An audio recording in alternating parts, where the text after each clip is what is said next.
Hello, everyone. Welcome to a new episode of the Bearded Mystic podcast, and I'm your host, Rahul N Singh. Thank you very much for joining today.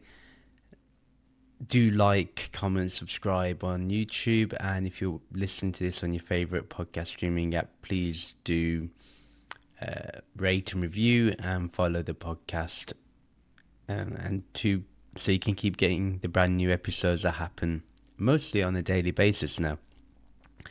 So this week, in a few days' time, it will be Mahashivratri, where we will be celebrating the night where we contemplate upon Lord Shiva.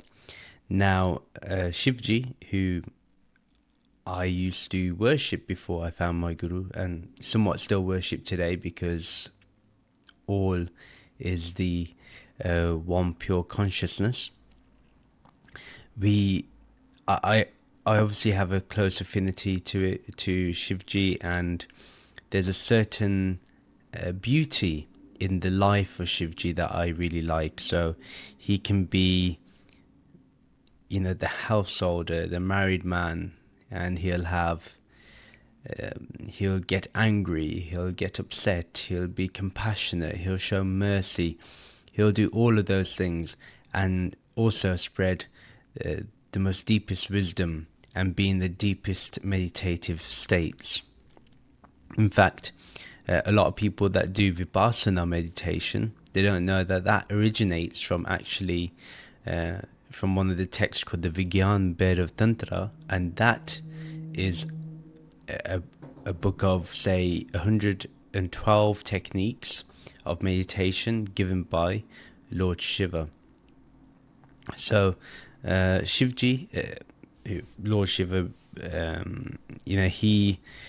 there's obviously the Shiva Sutras, and they are pretty good. So what I plan to do on Mahashivratri is maybe from 9-10 o'clock p.m. Eastern Standard Time is do a live where we'll just go through some of the shlokas from the Shiva Sutras and just explore them, have a nice casual chat, and just contemplate on Shiva, that which is and that which is not, and that's literally what Shiva is. Now, the very first verse of the Shiva Sutras, and I wanted to start with this because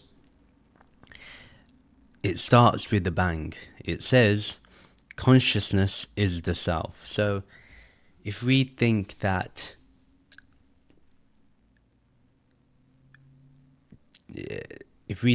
we are other than this body and mind, then we're mistaken. And look at the very first verse. It doesn't wait for moments later.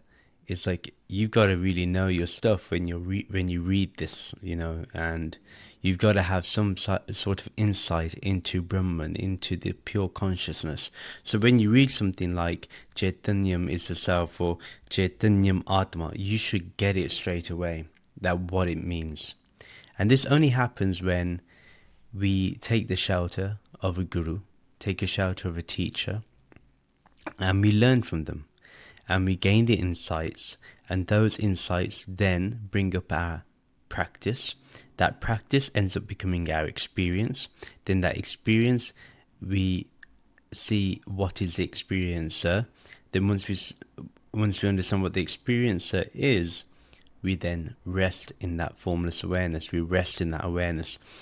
And that is literally the whole of spirituality that I've just said in less than a couple of minutes. The whole point is to understand that Chaitanyam, this pure consciousness, is what you are. And do not allow yourself to feel that you're anything less. Do not think, because, I am the body and mind. No, you're not the body and mind. You have a body and mind. And this is something you have to really understand. And when we say Chaitanyam is the self, it's not some separate self within you that's living. It's right here, right now. It's actually indivisible. We think it's divided because we see this whole universe and we think, well, this is what represents the self. No, the self is beyond all forms. And to understand Lord Shiva, you have to understand that he is beyond all forms. So that's really my message today. Nothing long of an episode. I wanted to keep it really short and sweet, and just get ready for the next couple of days where we will focus on the Shiva Sutras. We'll look at the second one tomorrow. And you know, in the end, if you can just remember that you're pure consciousness, that you are pure awareness, and you're this formless, if you keep remembering this and you keep on being diligent in that practice, you will attain the highest in spirituality. It's just about having the guts to do it. That's all. Okay. Thank you. Namaste.